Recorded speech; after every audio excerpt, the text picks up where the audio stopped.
Cadillac CT5-V Blackwing Precision Pack Review. For the true believers.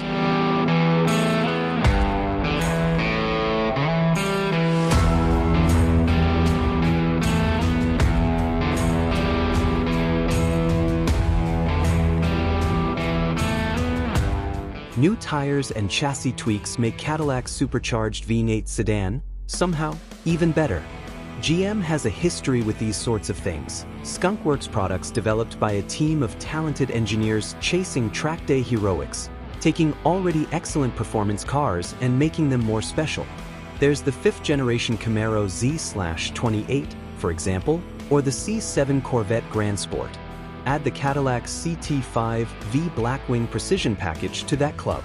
There are new, sticky Michelin Pilot Sport Cup 2R tires, stiffer springs and bushings, new rear toe links for additional rear camber, a thicker front anti-roll bar, and standard carbon ceramic brakes.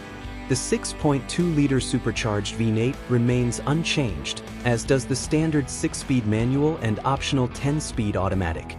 GM worked on a package for the CT4-V Blackwing for SCCA T2 class racing, helping out legendary engineer John Heinrichsey, a racer with countless national championships and a man who helped establish GM's modern high-performance bona fides. Everyone loved the way the CT4-V Blackwing drove on Hoosier slicks, so the thought turned to how to replicate that sort of feeling on a street-legal CT5-V Blackwing. And if it helps Cadillac claim some gas-powered sedan lap records, all the better. The tire is critical. Cup 2 rupees provide a ton more grip, and the front increases by 10 mm over stock. Owing to time and cost constraints, Cadillac used off-the-shelf rather than custom-developed Michelins. Hilariously, the front tire comes from the Mercedes-AMG one. It even has a line drawing of that car on the sidewall. The rear is a Porsche spec. Longtime Corvette engineer Alex McDonald recently moved over to Cadillac and helmed this project. The idea was to up the track capability of the Blackwing without much, if any, compromise on daily usability. He and his team were told explicitly not to make a 4-door Camaro ZL11LE. They've cracked it. Thank the shocks. MagnaRide 4.0 dampers are little miracle workers that give engineers huge control of what the car is doing at all times. Hardware-wise, they're not anything different than what's been on the 5V Blackwing since 2021, but the software was reworked to deal with the Precision Package's newfound capabilities. We first encounter the car on the North Georgia mountain roads just outside the gates of Atlanta Motorsports Park. It's a crisp fall morning, trees midway through their annual thing, and with mist in the air. We drive the standard Blackwing first just to remind ourselves how good it is. It's still brilliant. Then jump into a Precision Package on its more road-oriented Michelin Pilot Sport 4S tires. Precision Package buyers get a choice of tire from the dealer. You notice the difference instantly, even at 5 miles per hour in a parking lot. It's all in the steering, just a little lighter, a little more immediate. Get some pace going and it's more evident. If you told me this car got a quicker steering ratio, I'd believe you, but it doesn't. Even on PS4S tires, it flits into corners. You actually need to slow your hands down a bit because the car turns so quickly. And there's a lot more nuance to the steering too. The regular Blackwing has good steering, but the Precision Package brings a lot more texture. Heading up into the mountains we encounter fog, then rain, then fog and rain. These are not heavily trafficked roads, so the surface is capital W wet, yet I'm never less than fully confident. Obviously, I slow my pace to deal with the almost complete lack of visibility, yet I'm not dawdling either. This car makes 668 horsepower feel like a non-event. There's something Ferrari-esque about the Blackwing. GM and the folks from Maranello have a similar approach to vehicle dynamics, integrating adaptive dampers, active limited slip differential, engine controls, and ABS into a system where each aids each other to provide supreme control over traction and balance. Get on power a bit too judiciously, and there's nothing obvious clamping you down, but you can feel the car yaw just a little bit and gracefully bring you back in line. The only other car that lets the rear move so much, but in such a controlled manner, is a Ferrari.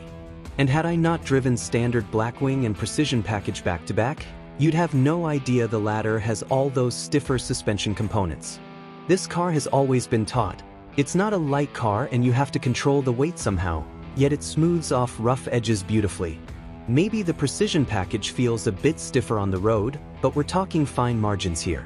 If I were going purely on memory of previous Blackwing models, I'd have said the precision package was no stiffer whatsoever. McDonald tells me that the C8Z06, his last Corvette project, helped GM a lot with figuring out how to use MagneRide to compensate for high spring rates. On the road, the precision package helps liven up the car without the expense of really anything, except cost.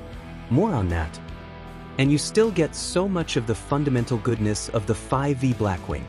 Its balance, excellent brakes, and perhaps best of all, the supercharged 6.2-liter V8 under the hood and a delightful 6-speed manual gearbox. The 10-speed automatic remains an option, and a viable one at that.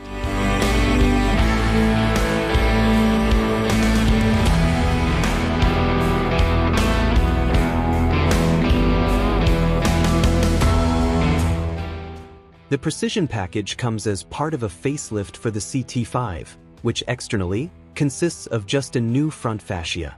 I think it looks fussier. Inside, there's also a curved 33.0-inch display that encompasses both the gauge cluster and infotainment. It's definitely a lot slicker than the previous Blackwing setup, and the infotainment system is easy to use. And unlike so many other luxury cars today, there are lovely physical controls for climate and other vehicle functions. Still, I wouldn't consider these updates essential. One upgrade is extremely welcome.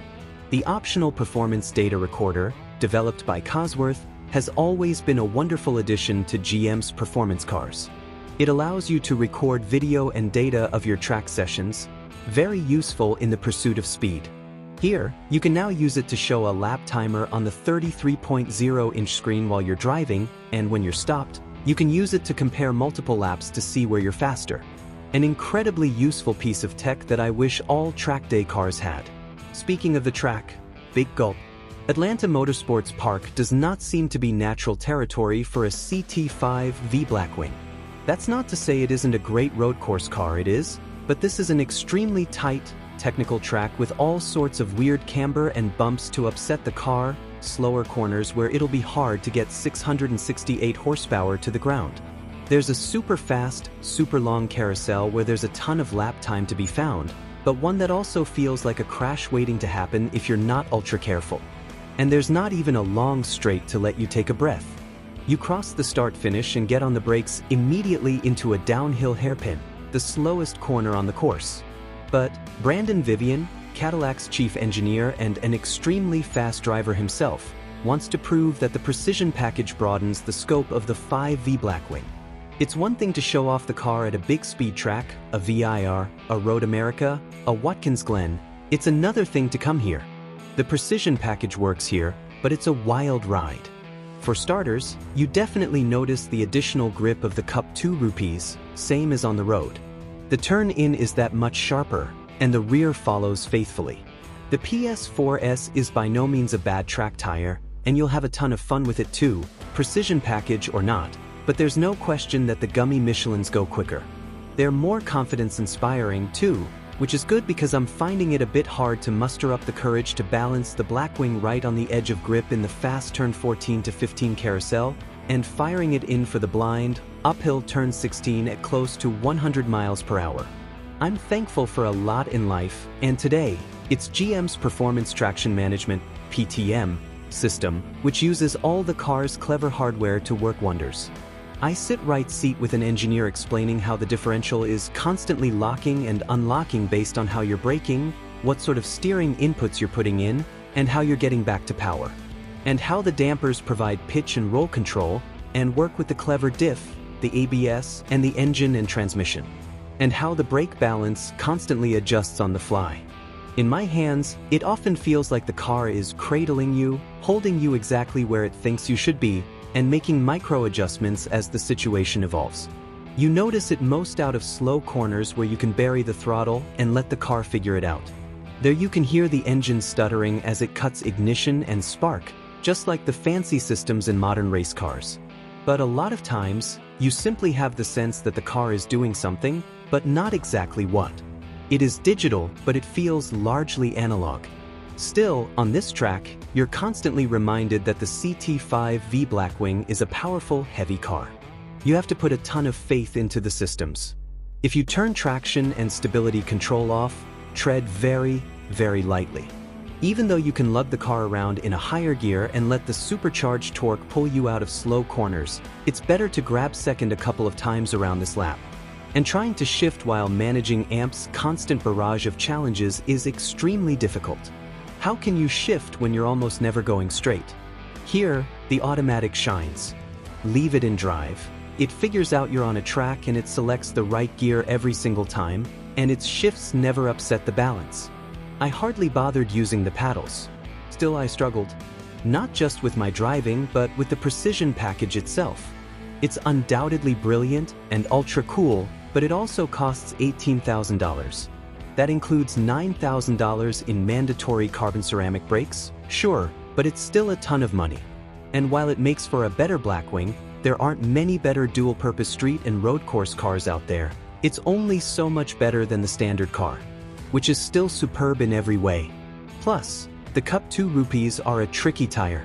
Fresh, they'll give you a couple of really fast lap times, but when they fall off pretty hard. I wonder how much faster they are on their third or fourth heat cycle compared to similarly used PS4 SES. The difference surely gets smaller and smaller with each track session. Perhaps the regular Cup 2 would have been a better choice here, trading a bit of lap time for longevity. Really though, the biggest problem with the precision package is, paradoxically, the standard car. There is no doubt this car improves on the base model in so many ways, but the base car is still so good. It's hard to justify the $18,000 upcharge unless you're planning on tracking the car often and have a big tire budget. But for fun, let's cast rationality aside for a moment. The CT5-V Blackwing Precision Package is cool. This is one by enthusiasts, for enthusiasts. Something for those in the know. The best version of one of the finest performance cars on sale today. That it's not for everyone is precisely what makes it so special.